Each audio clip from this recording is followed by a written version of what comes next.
if you can't map it, you can't manage it. Because if you don't know what data you're processing and you don't know who's processing it and where they are located, how are you going to manage that data and protect people and avoid fines and other negative consequences? Welcome to Privacy in Practice, the podcast where we bring you the latest insights, practical solutions, and real-world stories from the world of data protection and privacy. I'm Kellie Dupree. And I'm Danie. Privacy in Practice is brought to you by VeriSafe, your trusted partner in privacy and data protection. In this podcast, we dig into the challenges and opportunities in privacy compliance, from navigating complex regulations to building a sustainable privacy program that works for your business, not against it. So let's jump in and get practical with privacy. Hi, Danie. How are you? I'm great, Kellie. How are you doing? I'm doing really well. I'm really excited that it is just the two of us today. No guest? No guest. It's just us. And we get to talk about one of the most Amazing. exciting topics in data privacy.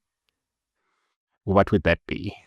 That would be data transfers. Definitely exciting there is. Exciting for some, but I think daunting for others. Nightmare stuff for some crowds out there. But definitely interesting. Yes. One rife with technicalities and misconceptions and also just a lot of headaches. So instead of subjecting a guest to this one, we thought maybe we could tackle it ourselves. So let's talk about an international data transfer. Give us an example. So this is actually the first place that there are some misconceptions, because I think it's easy to think about an old-fashioned data transfer, right? You literally put something in an envelope and you send it overseas. Or you have a lab sample, it's a physical thing, and it is shipped from one location to another. That's obviously an international data transfer. However, lots of other things are too. So, for example, if you are hosting something on a third-party platform and that platform is hosted in a country that's not your own, that's a data transfer. You might also have situations where people are accessing your data via a platform from another country. That can be a data transfer. You also have data transfers involving SDKs and APIs and various other things, plugins, what have you, that are running maybe in your app that will take data from you to a third-party vendor. That's not necessarily an international data transfer if the third party is also in the same country as you in its entirety, but what big platforms are all in one country these days? So there's a lot of complexity around what counts as a transfer, and it doesn't require that the data be in one place and then be completely moved to another place. It requires that the data be viewed or accessed or hosted or a number of other things. It doesn't require the movement of the data in its entirety. It requires, that one person or one third party in one place is viewing something that is in another place. And I think that's where some of the nuance sort of starts to come in. That's the important point, because I think a lot of people think, because the word transfer means, I guess in general terms, moving something from point A to point B, there needs to be movement, as you said. It's a really good way to try and unpack this. But the point is, behind all of these regulations, there is the idea that data sits in country A and somehow it ends up in country B. And we want to make sure, if we're in country A, that there's protection for the data when it is in country B. So whether that transfer involves sending an email or sending a package, or whether someone in country B sees it on their computer screen because access is made available to them from country A, and an international data transfer takes place. So obviously, international data transfers are defined in different ways in various data protection laws across the globe, and they even have different names. I think there are some similarities, and that's probably what we've now already discussed. The fact that data is in country A and it gets accessed or viewed, it ends up somehow in country B. But the point here is that there's a border involved. I think that's the first thing to realize. We're talking about international data transfers. data can still be transferred from a company to its vendor. That's still a transfer. But what we're focusing on here is if there are different countries involved. So just to make it practical and to link it to Europe, for example, in terms of the GDPR, there's an international data transfer if information is transferred to a third country or organization. So in other words, if you're transferring data by way of an email and you're sending it from a company in the Netherlands to a company in Belgium, there isn't an international data transfer for GDPR purposes because that transfer happens within the European Economic Area, which is the EU countries plus Norway, Iceland, and Liechtenstein. So that's transfer within the EEA.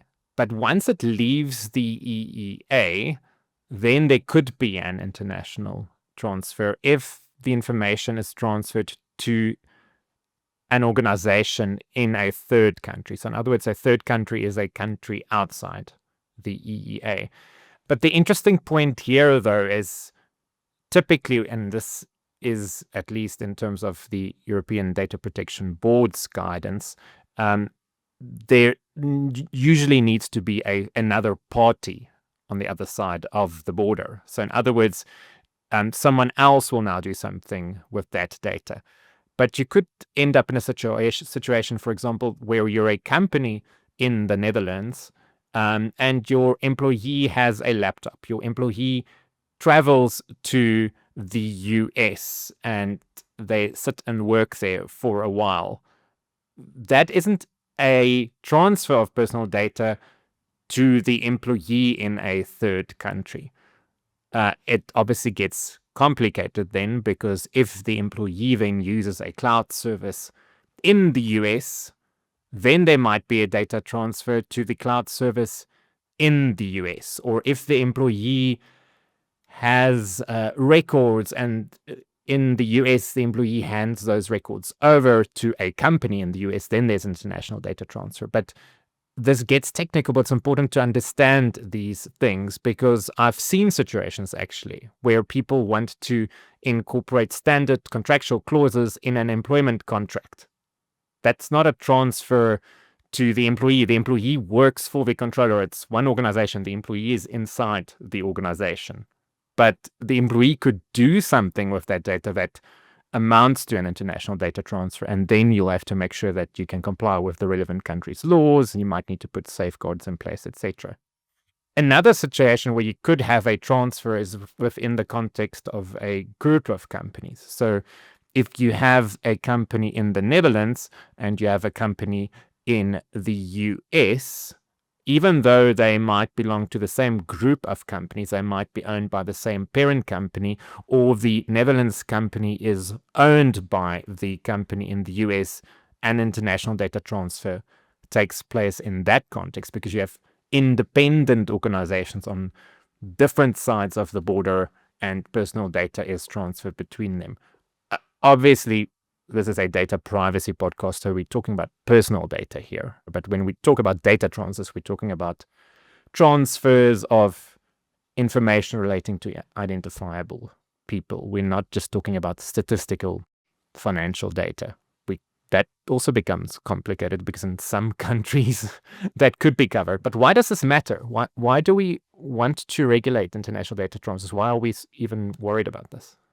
From a company perspective, I think this is a really important point because it can be irritating how much this gets in the way of your team's ability to hire the vendors or contractors it wants. It used to be that you could just look at the world of service providers and pick the cheapest, best option. And now it is critical that every, vendor supply process, vendor management process, third party, whatever, includes both a security risk assessment, which we're sort of outscoping from this conversation, but that's part of it, and like a legal assessment.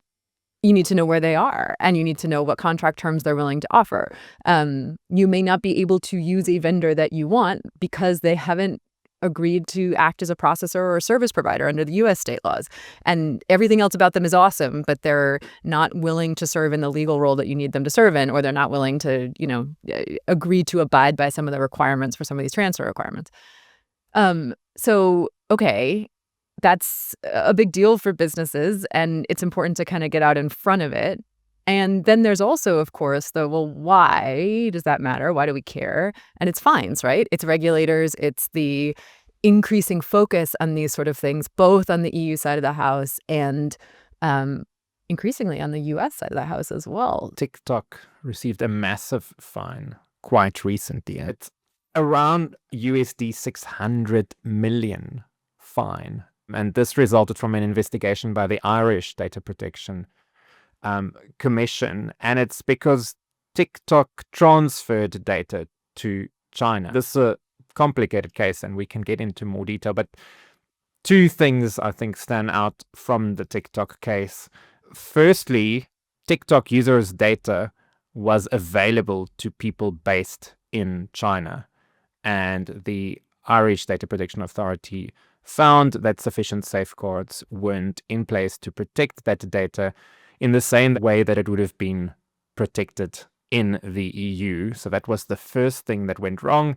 The other thing was that there wasn't sufficient transparency around this. So users weren't properly notified by way of the privacy notice, privacy policy, about the fact that their data will be transferred to China or be accessible to people in China. They weren't even made aware of the fact that that data would be accessible to TikTok organizational team members in China. So two serious missteps that led to a 530 million euro fine, around 600 million USD. That's an eye-watering figure.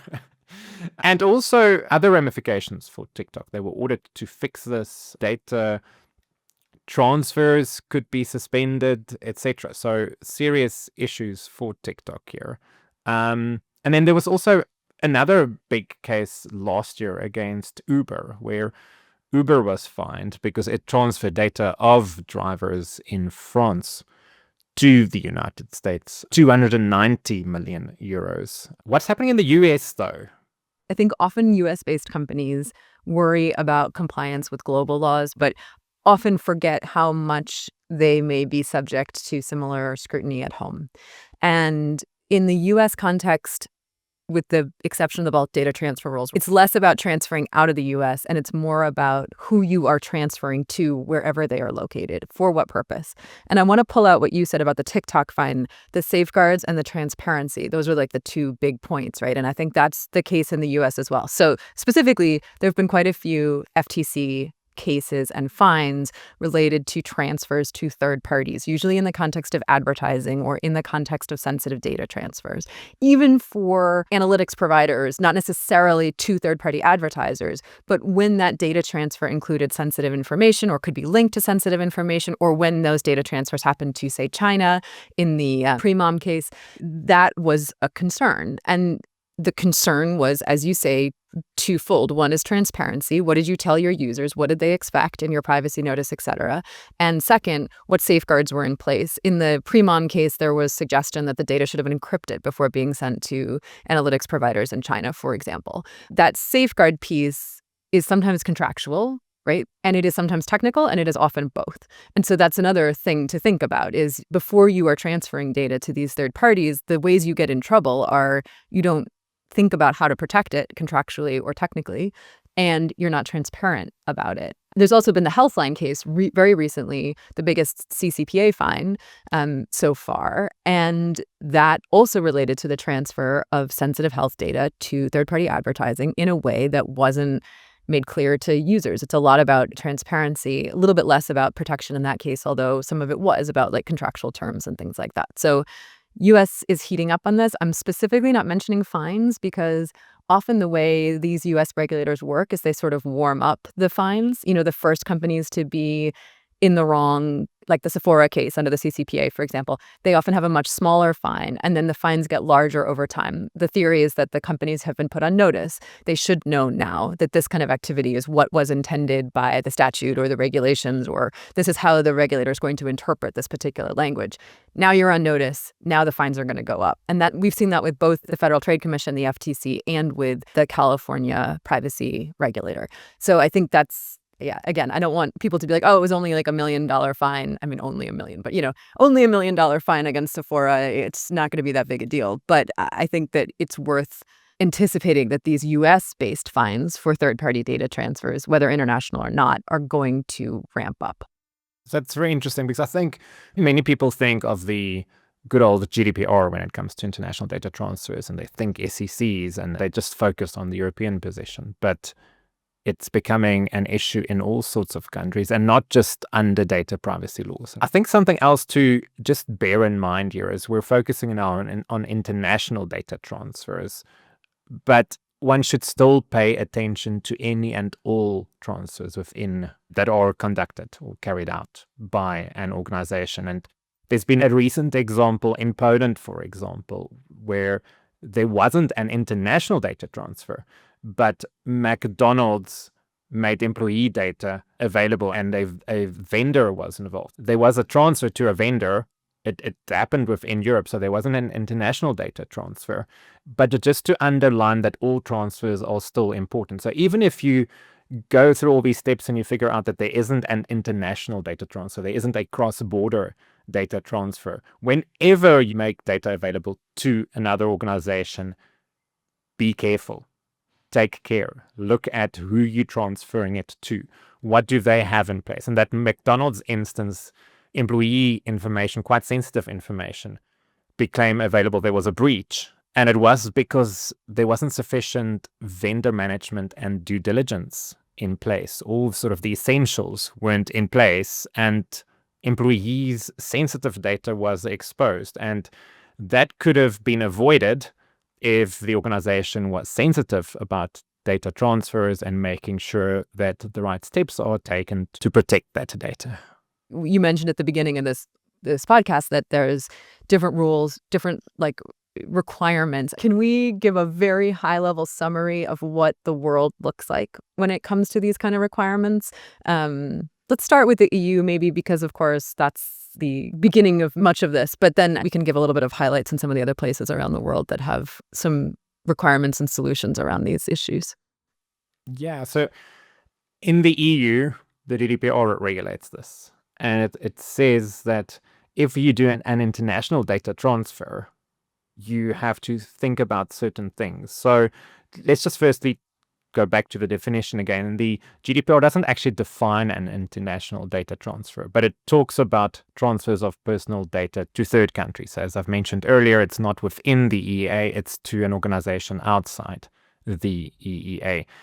If that transfer takes place, then you first have to figure out, even before that transfer takes place, and I think that's an important point, you can't do this after the fact. Before you transfer personal data across the borders out of the EEA, you have to figure out if you can do that, and you can only do that in certain situations. So one of those, and this would be the easiest, is if you were transferring the personal data to another country that has received a so-called adequacy decision. So the authorities in Europe make a determination that a specific country, let's say Japan, for an example, is adequate to protect EU people's data. If that is the case, you can just transfer it across the borders. If there isn't an adequacy decision in place, then you need to find another safeguard to rely on before you can transfer that data. So the easiest and the simplest is normally to then put standard contractual clauses, so-called SCCs, in place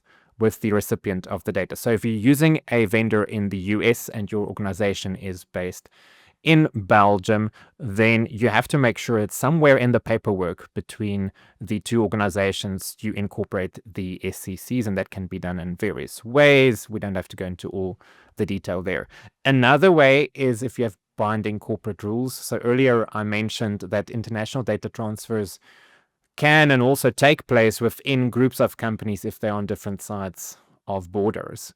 In that instance, you need to put something in place between those companies. So you could either put SCCs in place. Normally that's done within an intra-group agreement, just to keep it simple, because otherwise you can have so much paperwork and you're really going to give everyone gray hair. But another mechanism that the GDPR provides is BCRs, binding corporate rules. So a very complicated, dare I say, laborious time-consuming process. If you can get it done and get your BCRs approved, then you can transfer data within your group between your various companies, and you can carry out international data transfers. I'm not going to spend too much time on this because BCRs take a while to get sorted out and to get approval from the supervisory authorities. It's quite a process. I've spoken to privacy professionals at companies that have managed to get this done, and they admitted that it takes a lot of time and resources to get this process done successfully. But afterwards, they experience lots of benefits. I attended a presentation last year where someone spoke about their company's BCRs process, and she mentioned that because there was a sale going to take place and they had to get someone to value the share price. And one of the factors that they took into account was the fact the group had BCRs in place. So it's definitely an advantage, but it's a complicated tool. Let's not go into too much detail. There are also derogations, too much detail for today. Something else I think we do need to talk about is adequacy within the context of the US. So I've said that under the GDPR, you can transfer personal data to another country that has received an adequacy decision. So for example, the UK, because the UK obviously is not part of the European Union anymore, it has received an adequacy measure that's under review, but it looks like it's going to be renewed. Japan, various other countries. In respect of the US, there's an adequacy decision specifically for the EU-U.S. data privacy framework, the so-called DPF and its extension. The point here to understand, though, is that the US hasn't received an adequacy decision from Europe. This adequacy decision only applies if a US organization has certified to the DPF. So you can only rely on adequacy if you're transferring data from Europe to the US, if you are transferring data to an organization in the US that has certified to the DPF. And there is the DPF website. You can go and check on the website. There's a list of all the participants that have certified. They have to renew annually, but you can transfer to an organization in the US if they are certified to the DPF. Why do we have the DPF? Well, actually, the DPF isn't new. It's sort of the successor to previous things, the safe harbor, the privacy shield. All of these mechanisms arose from issues that came up in court from Mr. Schrems that challenged the position and the safety of data in the US and surveillance measures that are in place in the US. And these frameworks, more than one framework already, were put in place to try and deal with those issues. So the latest one, the current one, is the EU-U.S. DPF. It was in place to try and create some kind of mechanism that will make it easier for organizations to transfer data from the EU to the US. The DPF is still standing. There are challenges, but a lot of people feel confident that this is a more robust framework than its predecessors. Obviously, only time will tell. In the meantime, people are relying on the DPF for transfers to be safe. Belts and braces approach. Most organizations also conclude SCCs as a fallback for in case something should happen to the DPF, because we've seen that with previous frameworks between the US and the EU when they get invalidated by the court in Europe. You need to be able to keep on transferring your data, otherwise you'll have to stop. And one way to do that is to then fall back on SCCs. Another reason why it's important to get your paperwork in order so that if things happen in a court, you can still keep on transferring your data and you don't have to stop doing business suddenly because of something that has happened. As you know, it's something we help people with. It's sort of the origin story of VeriSafe way back when. That's the first work we ever started doing when we were a tiny little company of 1 or 2 people, was the original safe harbor. I think just to kind of maybe make it a little bit practical, as companies are considering if this is a good idea, what you're essentially doing if you choose to certify to the DPF is you are certifying that you will effectively create a little bubble. And within that little bubble, you will agree to abide essentially by the GDPR. It's a little more complicated, but that's essentially how you can visualize it, which, you know, in theory, you want to be doing anyway if you're processing EU data. And it can become quite a nice marketing tool. I think that's the additional benefit of it is if somebody sees that you are certifying to the data privacy framework, you're now making an assertion to the Department of Commerce. It's like you're putting yourself on the hook to a degree in the U.S. context as well, that you understand and are abiding by these various principles, so that you can create this little safe bubble. That's the idea, is that the EU is not going to certify that any transfers to the whole US falls within the bubble of an adequacy decision. But, if you can imagine the country full of these little iridescent bubbles of companies that have agreed to sort of create that little safe space, that's the adequacy decision, sort of like little adequacy decisions all over the US within each company that's certified to the DPF. So I think that's kind of how to think about it and whether it's worth doing. And the benefit also from a company's perspective is then, in theory, there is less to be done from a contract negotiation perspective. Your point is well taken that ideally you would include the SCCs as well. I think sort of a middle of the road approach that I've seen people take is to sort of include the SCCs by reference in a contract without going through all of the details of listing the technical and organizational measures, choosing the docking clause or not, the supervisory authority, whatever. And so sort of leaving that to be kind of done if and when it's necessary, but otherwise saying that, we do agree to the standard contractual clauses in a shorter form. There's pros and cons to that. It's probably not lock solid, but I've seen that happen in a way that if your primary objective is faster vendor negotiations and sort of simpler vendor negotiations, then that's potentially an approach to take. I've also seen other interesting advantages of DPF certification. I've had more than one organization, even smaller organizations that have big customers in Europe insisting on DPF certification in addition to other measures. And some of those contracts with really large figures attached to them. So it made financial sense to go through this process. But I also saw compliance benefits for those companies flowing from that, because suddenly, especially if you're a smaller company, you usually don't have the time and the resources to get your data privacy compliance in order. It's interesting how the DPF certification process manages to focus those organizations on getting their privacy house in order, making sure they have a privacy notice that is compliant, making sure that there is vendor management, looking at their information security procedures, processes, policies, making sure they have some kind of way to deal with data breaches, all built around these principles that we find in the data privacy framework, but really helping organizations to get that admin sorted out, get a proper privacy program running, which is good for your internal management. It helps you to sort out your own data, but also to instill more customer and user trust out there. So definitely something worth considering. Turning back to SCCs though, if you're relying on SCCs, it's not just a paper exercise. And that's what I find.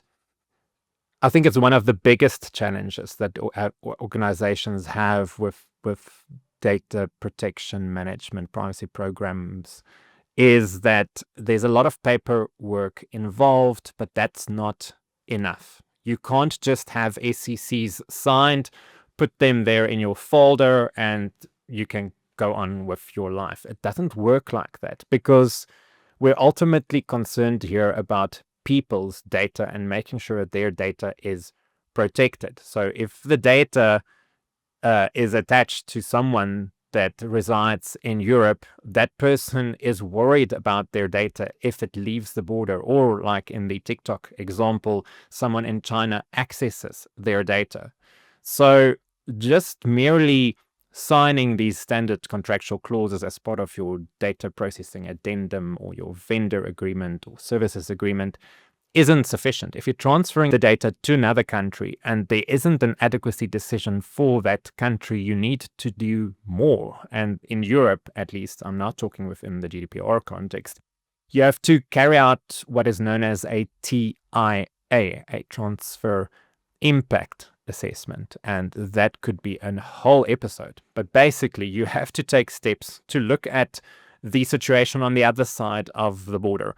What does that country's laws say about, for example, access to data by government authorities in that country? Is there a surveillance law? Who can get access to that data? Under what circumstances? Can the recipient in that other country object? Can they go to court? Can they stop this? Can some judge rule that access should or should not take place? So the idea here is that you look beyond just the paperwork. So you have the paperwork in place, but then you have to look at the situation on the other side of the border and practically what could happen to that data. Could a government authority send a notice to that organization and say, hand over all your data? Because that would worry someone that lives in Europe, for example. And that's why we see these cases. So the idea behind the TIA, the Transfer Impact Assessment, is that you identify these potential issues and then you try and find ways to solve them. That could be contractual. So you add supplementary measures to try and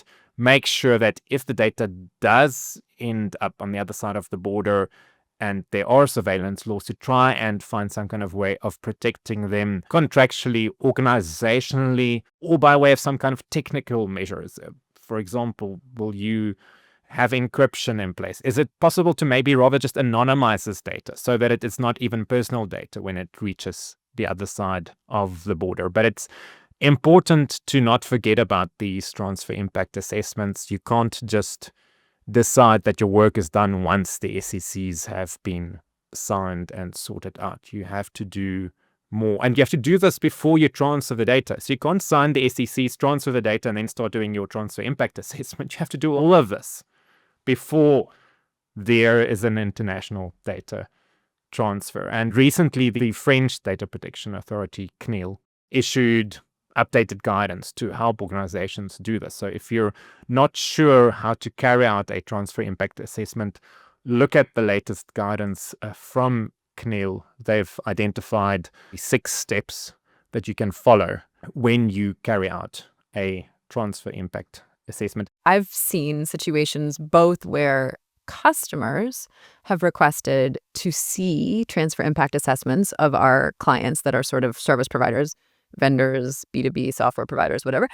And I've also seen situations, particularly with sponsors of clinical research trials, I've seen regulators request to see them. They've actually wanted to see the transfer impact assessment of, why are you going to use a lab in the US instead of a lab in Europe or whatever. So I think that these are an often overlooked and in critical piece of paper or spreadsheet. And interestingly, I've seen organizations making them available on their websites.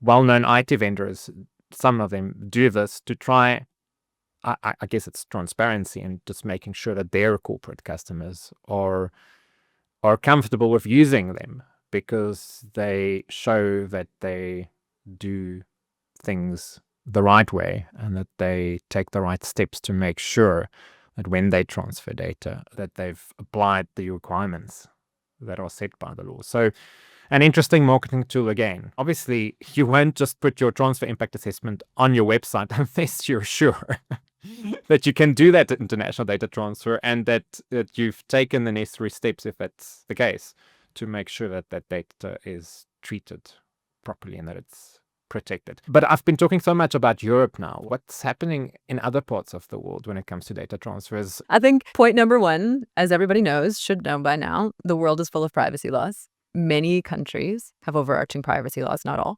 Many of those laws also deal with data transfers. Some of them require a legal basis for data transfer, like under the GDPR. In some of those laws, you're going to find that consent may well be the only legal transfer mechanism available to you. That's something you're going to have to kind of look at case by case. That's increasingly less common. In other cases, you're going to have very specific contract terms like in the EU as an option. Like, so Brazil, for example, has their own standard contractual clauses, which, by the way, need to be in place by the end of August 2025.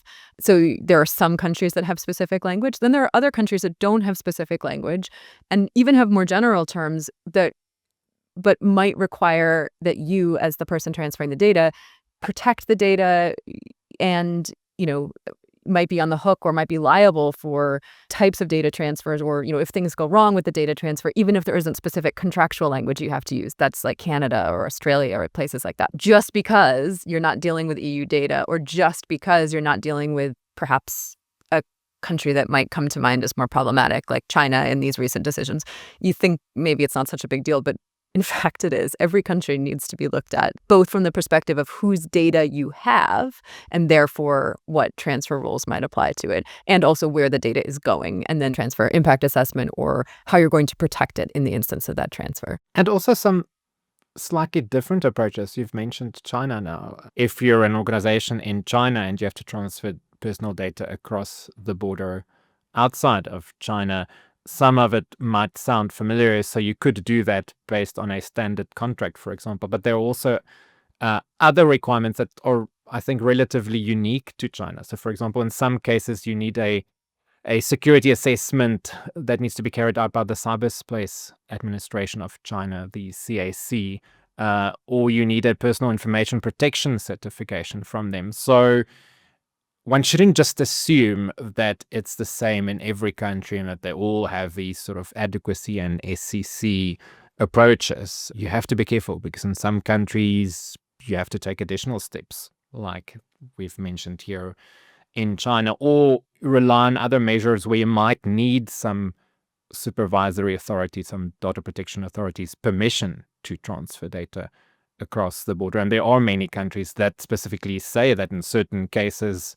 you cannot transfer data across the border unless you have permission, unless you have the go-ahead from the local authority. I'm thinking, for example, in some exceptional cases, under South African's Protection of Personal Information Act, in some situations you cannot do the transfer unless you have permission from the information regulator. So you have to try and follow a uniform approach, try and remember the basic principles, but you always have to be careful when it comes to a specific country to make sure that you understand what their requirements are.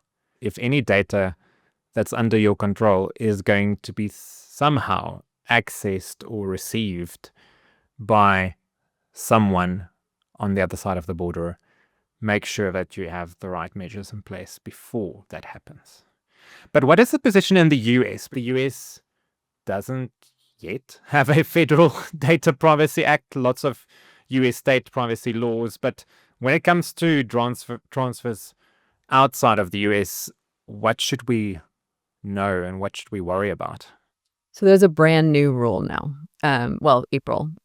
So this is a Biden administration rule that was picked up by the Trump administration, and it's called the bulk data transfer rule. And it applies to the transfer of data from the U.S. to certain countries, only certain specific sort of countries.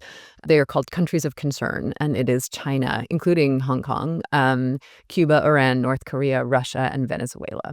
And it doesn't apply to all data, and there are different rules based on the amount of data in different categories. But at a high level, what we're talking about is sensitive data, and that sensitive data is potentially health data. It could be biometric data. It could be financial data. It could be precise geolocation data. Obviously, take a look at the stuff. The genetic data is the most sensitive, and that's the smallest amount of data that starts to qualify as a bulk transfer, but it goes up from there. So if you think that applies to you, obviously you should take a look at that. There's a whole bunch of things that need to be done if you think this falls into scope for you, and in fact, there's even sample contractual language. There's just a lot of considerations. If you think that you are transferring data to these countries of concern, you should look closely at these rules, and perhaps it's a precursor of things to come in the U.S. We may see more restrictions on types of data transfers internationally.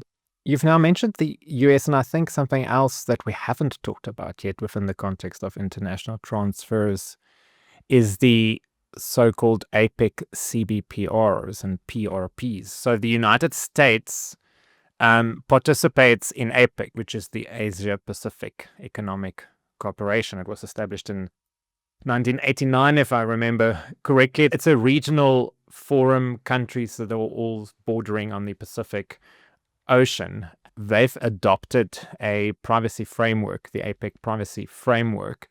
And under that framework, there's provision for certification. So under the APEC framework, we have the cross-border privacy rules. What this means is that controllers in participating APEC countries, so not all the APEC countries participate, but in the US and some other countries like Singapore that are participating in this framework, an organization can get themselves certified by an accountability agent.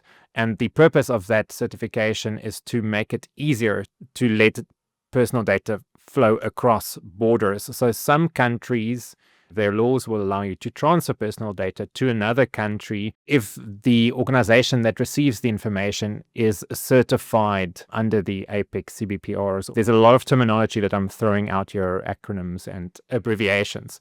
But basically just know that if you're in a country that's participating in this, you can get yourself certified, and that can help you to make personal data flow easier. The CBPRs are the cross-border privacy rules. They are aimed at controllers, so organizations that determine the purposes and means of processing data, so they can get certified under the CBPR system. There's also a PRP system, which is for processors. So processors can get themselves certified under the PRP system, and that will help them when they are negotiating, for example, with a controller, because if you are a processor that has the PRP certification, I think it makes you more marketable. Interesting fact, which I think is important, if you want this certification, you have to apply through an accountability agent in the country where your organization is primarily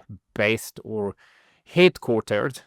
And, drumroll, VeriSafe was recently approved as an accountability agent for organizations in the US. So VeriSafe can now certify US-based organizations under the CBPR or the PRP system. So important to note, because this is also a useful tool, I think, for organizations. So I've talked about the APEC system here, but it's migrating now to a global system. There's a global forum for this. So this will open this system up to other countries beyond APEC. It might become a popular tool in future for organizations that do cross-border transfers, especially multinational organizations that do cross-border transfers on a large scale. All sorts of advantages attached to that. Yeah. I think if you're a US-based software platform and you're marketing globally, these are the kind of things you really should be considering. And you may well start to see clients demanding more. I think that time will tell, at least in some cases, on that. I've seen it in some cases. It will only become more necessary as the world gets smaller. Danie, we've talked a lot about this fascinating topic. It is technical. So let's just close out with a couple takeaway myth-busting things, sort of simple things. Do you want to throw one at me to start? Yeah.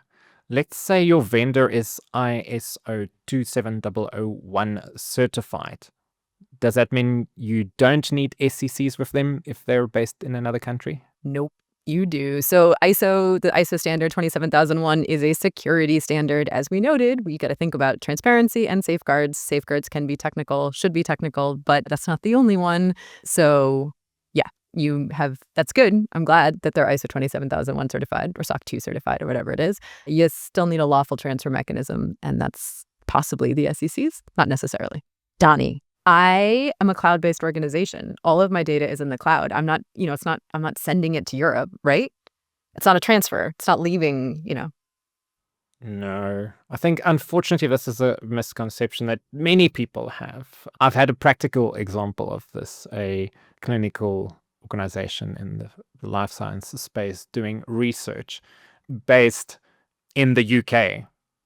The data got uploaded to the cloud, but the cloud provider is in the US. Yes, in that case, you have an international data transfer. You need to make sure that you can actually provide that data to the service provider in the cloud. Also, they planned on using consultants in the US, and those consultants would access the cloud and look at data and write reports. The data contained people's personal data. They were under the misunderstanding that there's no transfer because the people sitting in the US would merely log in and look at the data, but the data is in the UK. Unfortunately, that's not the case.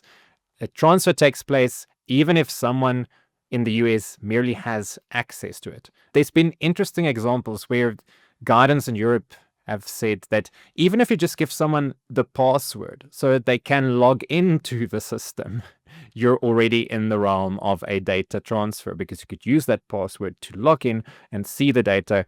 If you're outside the border, that means international data transfer take place in those kinds of situations. I have one for you.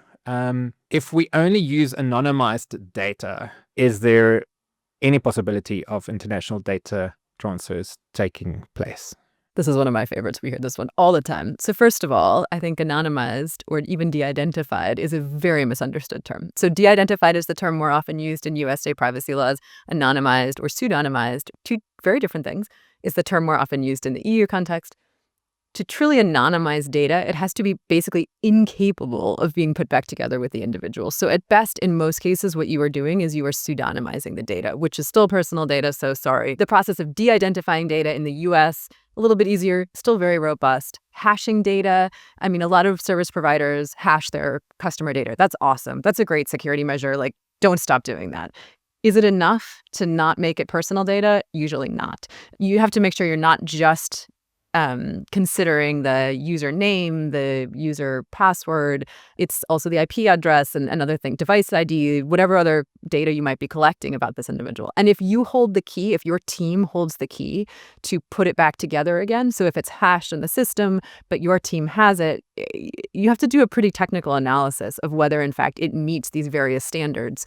And in many cases, it probably is not going to. But don't stop protecting your customer data, but doesn't save you completely either. Danie, here's another one we hear all the time. This vendor is GDPR compliant. They say they're GDPR compliant. That's why we picked them. So we're done, right? Nope. If your vendor is on the other side of the border, you still have to see what the law requires and then do what the law requires. Just because they say they're GDPR compliant doesn't mean that you can transfer data to them. You have to still make sure whether they are, for example, in another country that has received an adequacy decision. Then you can maybe transfer personal data to them. Otherwise, you might need to sign SCCs with them and then do a transfer impact assessment. Even if they say they're GDPR compliant, you have to check and make sure that you have the paperwork in place. Check what is the situation on the other side of the border before you transfer the data to them. And talking about transfer, some organizations say that they don't transfer data. The only thing that they do is they use website plugins. Is there any data transfer involved there? It's another favorite topic of mine. This gets back to some of those Federal Trade Commission cases we were talking about. Website plugins, any embedded tools, chatbots, analytic things, session recorders, any APIs, especially to analytics advertising partners, but not necessarily. Anything that you are building into your system that allows access to a third party counts.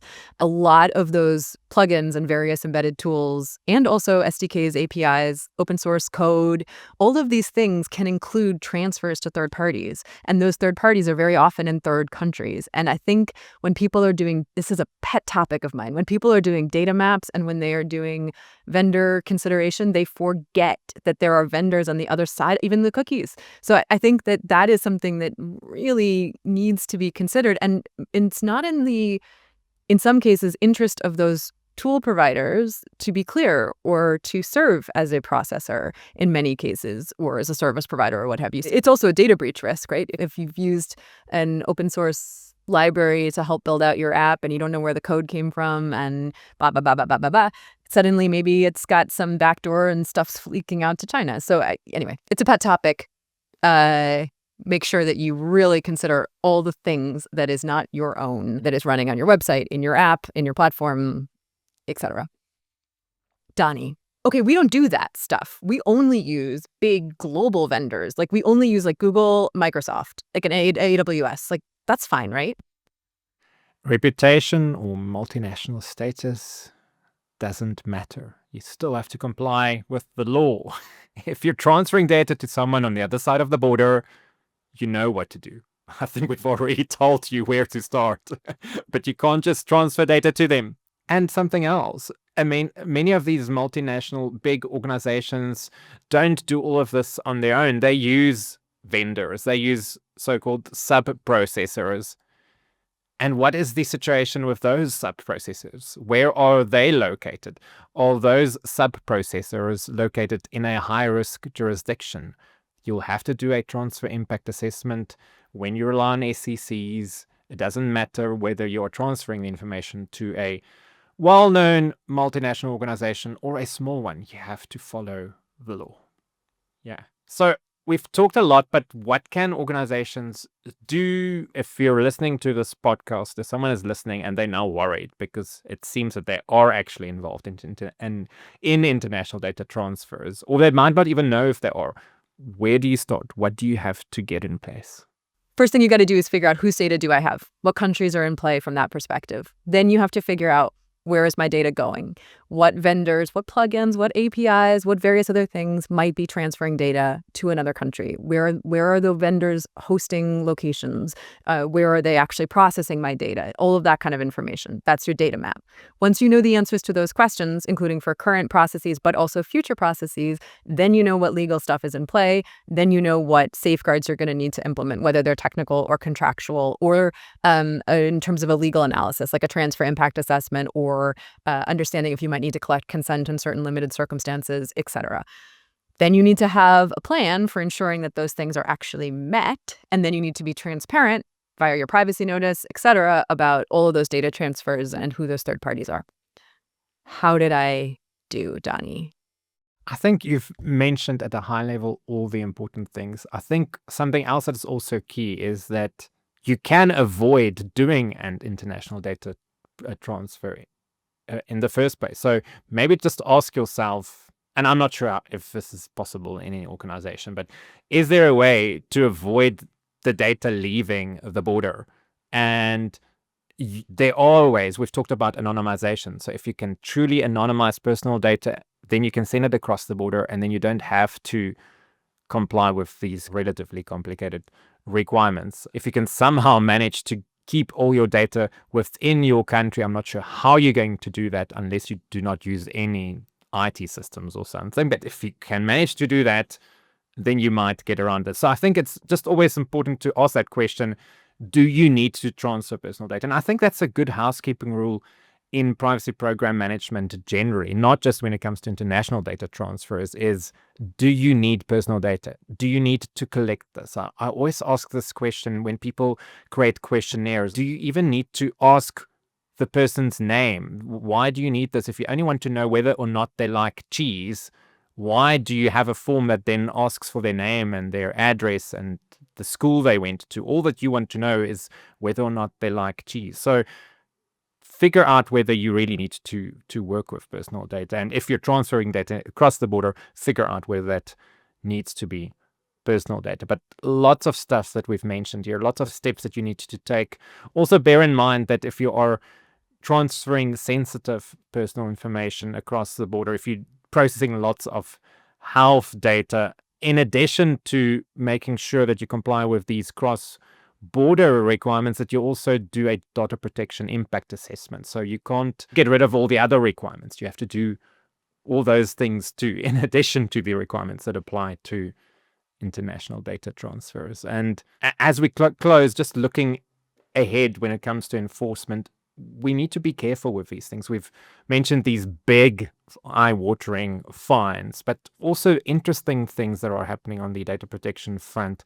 So, for example, the Dutch Data Protection Authority is looking into whether it can, in certain situations, hold directors personally liable for non-compliance with the GDPR. That's in the context of the Clearview AI matter, but that's where things are heading. Regulators are becoming serious about this. Earlier this year, we saw an example of general damages being awarded to a data subject because their data was transferred to the US. That wasn't a case under the GDPR, it was under the equivalent that applies to EU institutions. The compensation that was awarded by the court was merely €400, and this is going on appeal.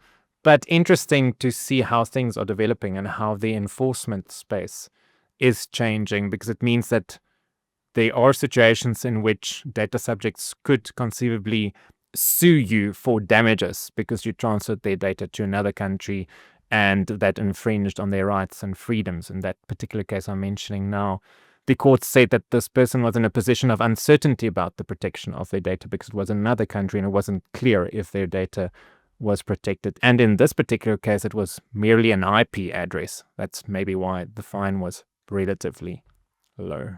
Any tips or tricks that you'd like to share before we close? Let me say this. I think one thing that I have seen deployed very effectively is using a comprehensive vendor management process. That's important. And in that process, to create tiers for your vendors. And those tiers, you get to set your own rules, but those tiers will impact how much scrutiny you apply, how rigorously you consider some of these pieces we've all talked about, how perfect the contractual terms have to be. And hopefully, as you've kind of taken from this episode, the things that might help inform your triaging of vendors is what kind of data they're processing, how much data they're processing, is it sensitive, et cetera, and where they're located. And I think that makes this process a little bit less daunting. So I would encourage companies to do that. Of course, again, to do that, you need to know who your vendors are, including not official vendors, but perhaps those sneaky little data transfers that might be happening in-app or on your website that you might not be as focused on. Or as you mentioned, Danie, in the context of the clinical trial sponsor, like an independent contractor or someone who is assisting, website developer, something like that. Those are also important to consider too. Once you've done that, then I think you'll have a much better sense of what the world looks like. And, it's not a bad idea necessarily to kind of triage from there. And of course, if you don't know how to do that and you don't know how to triage and it's just all overwhelming, that's why companies like VeraSafe and many others are here to help. In other words, someone once said, if you can't measure it, you can't manage it. And I think in this case, it's if you can't map it, you can't manage it. Because if you don't know what data you're processing and you don't know who's processing it and where they are located, how are you going to manage that data and protect people and avoid fines and other negative consequences? On that note, Kellie, it's been great. Thanks for being my co-host and co-guest today. It's been nice. It's been almost 6 months. Our podcast is rolling. We've had interesting guests, really stimulating discussions, lots of exciting guests coming up in an interesting lineup, I think, for the rest of the year. Really looking forward to having those conversations with you.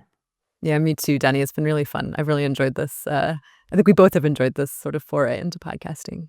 Tremendously. That's it for us for this episode of Privacy in Practice. Hope we didn't drag you too down into the trenches of data transfers, and we'll talk to you with a guest that will hopefully be a little more high level next time. Cheers. See you next time. That's it for today's episode of Privacy in Practice, brought to you by VeraSafe. If you enjoyed today's conversation, be sure to subscribe so you don't miss out on future episodes. And we'd love to hear from you. Send us an email to podcast@verasafe.com. And to learn more about VeraSafe's data protection and privacy services, you can visit us at verasafe.com.